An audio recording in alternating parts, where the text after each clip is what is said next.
रज़ाकार यानी कि सरदार वल्लभ भाई पटेल ने आज़ादी के बाद जो एक मीर उस्मान अली पाशा जो थे, हैदराबाद स्टेट के जो राजा थे, वो हैदराबाद का विलय करना नहीं चाह रहे थे आज़ाद हिंदुस्तान में। तो जब उनसे कहा गया बातें करेंगे और वो मान नहीं रहे थे, तब फिर सरदार वल्लभ भाई पटेल जी ने सेना भेजकर 5 दिन के अंदर उनसे हैदराबाद ले लिया। तो ये फिल्म है, और हैदराबाद की जो सेना थी मीर उस्मान अली पाशा की, उसे रज़ाकार कहा जाता है। तो वो रज़ाकार जो थे, वो प्राइवेट सेना थी। उन्होंने आज़ादी के बाद 396 दिन में कितने अत्याचार किए। उन रज़ाकारों ने उनके खिलाफ जाने वाले बहुसंख्य हिंदू थे, लेकिन उनके खिलाफ जो मुसलमान गया उनको भी नहीं बख्शा गया। तो वो चाहते थे कि हैदराबाद तुर्किस्तान बने, मतलब यहाँ हिंदुस्तान हुआ, पाकिस्तान हुआ और तुर्किस्तान उनका अपना हुआ। तो फिल्म का केंद्र तो रज़ाकार का अत्याचार है और वो इतिहास है। और सरदार वल्लभ भाई पटेल ने निज़ाम को नतमस्तक करके हैदराबाद का विलय किया। आपकी भूमिका क्या है इसमें? मैं कर रहा हूँ मीर उस्मान अली पाशा, जो कि निज़ाम 7वें कहते हैं आखिरी रूलिंग निज़ाम थे। और बड़ा चैलेंज था, क्योंकि इतिहास का कोई भी किरदार आप करें तो एक उसका सिर्फ उनके बारे में इतना लोगों को पता नहीं था। मतलब निज़ाम कहा जाता है, हम जानते हैं, पर निज़ाम कैसे दिखते हैं, कैसे बोलते हैं, उनका ऐसा कोई एक फेमस ऐसा कोई तकिया कलाम या ऐसा कुछ था नहीं। इसलिए उनका किरदार करने के लिए थोड़े चैलेंजेस भी थे। फ़ोटो और कुछ वीडियोस थे, लेकिन उसको इतिहास में, मतलब कोई काल्पनिक तो स्टोरी थी नहीं, इसलिए उसे करने के लिए थोड़ा सा एक चैलेंज रहा।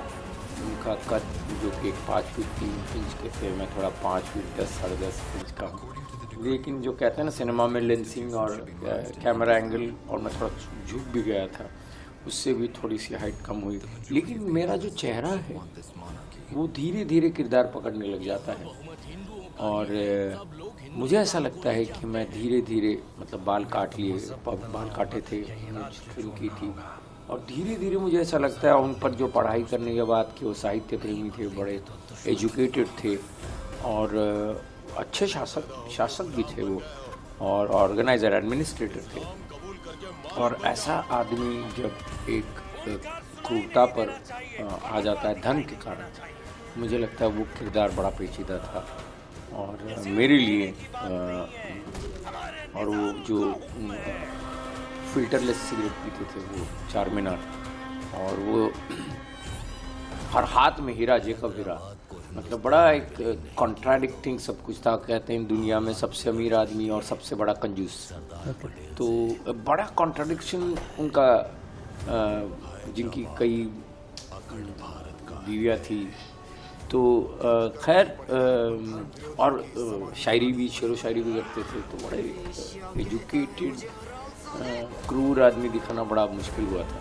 मैं आपसे एक जनरल सवाल पूछना चाहता हूँ, क्योंकि आपने एक्टिंग को थिएटर के माध्यम से जिंदा रखा हुआ है। आप बहुत एक्टर्स को ट्रेनिंग भी देते हैं, आपसे एक्टिंग जानी जाती है।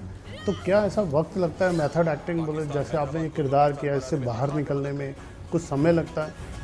मुझे लगता है बाहर निकलने में या अंदर घुसने में समय लगता है, नहीं लगता, इससे ज़्यादा वो जो मानसिक अवस्था होती है, आप जो आप मैं ये बात बता दूं, बड़ा इंटरेस्टिंग पॉइंट था जहाँ पर मीर उस्मान अली पाशा आखिर बार हैदराबाद अब उनको देना ही पड़ रहा था, तो वो डेक्कन रेडियो जाते अपना आखिरी स्पीच देने के लिए। तो मेरे लिए वो बड़ा इंटरेस्टिंग था कि एक राजा जो कि जिसके पहले 6 निज़ाम रह चुके हैं, अब 7वें हैं, अब वो असफजाई की वो पूरी जो सल्तनत है उसको हैंड ओवर कर रहे हैं और हारे हुए हैं। मतलब वो उनकी नज़रों में भी हारे हुए, अपनी नज़र में भी हारे हुए।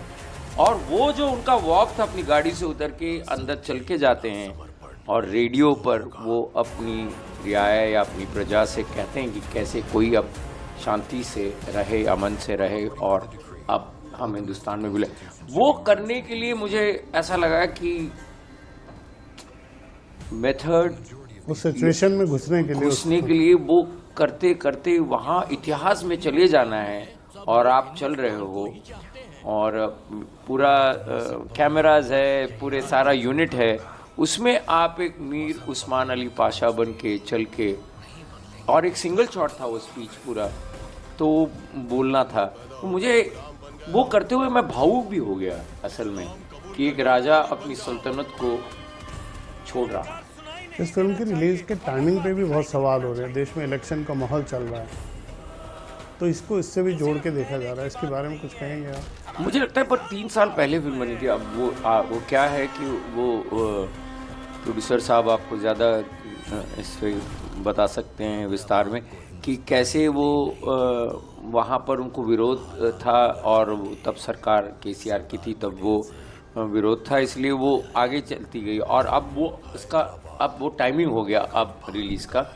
तो पर मुझे ऐसा लगता है कि फिल्म में इतिहास बताया गया है। मुझे नहीं लगता कि हम मज़हब के ख़िलाफ़ ये फिल्म है या इलेक्शन में जीतने के लिए ये फिल्म है। मुझे लगता है प्रोड्यूसर जब 50 करोड़ डालता है और जिसमें ऐसा कोई जो एक हम कहते हैं फिल्म इंडस्ट्री का हीरो जो जाना माना ऐसा कोई नहीं है, एक्टर्स है जो अपने कला को अच्छी तरह से लोगों के सामने रख सकते हैं, तो उनको कास्ट किया गया है क्योंकि वो उस किरदार के लिए सही है। तो मुझे नहीं लगता कि वो इलेक्शन के लिए किया गया है। वो उनका काम था कि एक बतौर वो खुद राजनेता है लेकिन वो फिर भी कोशिश कर रहे थे कि इतिहास का वो पन्ना में लोगों के सामने, और मुझे लगता है कला का वो काम भी है कि हम दर्शकों के सामने वो चीज़ ले आए जो उन्हें पता नहीं और उनको एंटरटेनमेंट के साथ हम थोड़े एजुकेट भी करें इतिहास के। हम जब कहते हैं कि मैं नेशनलिटी इंडियन है, तो इंडियन नेशनल बनने के लिए किस चीज़ से नेशन को गुजरना पड़ा, किनका मुझे लगता है सरदार वल्लभ भाई पटेल का मतलब वो शिल्पकार रहे तो उन्होंने क्या किया, कैसे अखंड भारत बनाया। मुझे लगता है वैसी देखनी चाहिए मुझे लगता है, ताकि ऐसा ना हो कि हम हिंदुओं के लिए बनाया है ऐसा ना। मुझे लगता है एक सिनेमा ऑडियंस के लिए फिल्म बनी है। और जैसे कि हम अगर कहें कि फिल्में बनी है जहाँ पर अंग्रेज़ों ने रूल किया हमें, लेकिन अंग्रेज़ों ने भी तो फिल्म देखी गांधी, अंग्रेज़ों ने ही फिल्म बनाई गांधी। तो मुझे लगता है कि एक उसको इतिहास का चैप्टर बन के देखना चाहिए। और चलिए, बहुत बहुत शुभकामनाएं हमसे बात करने के लिए। Thank you.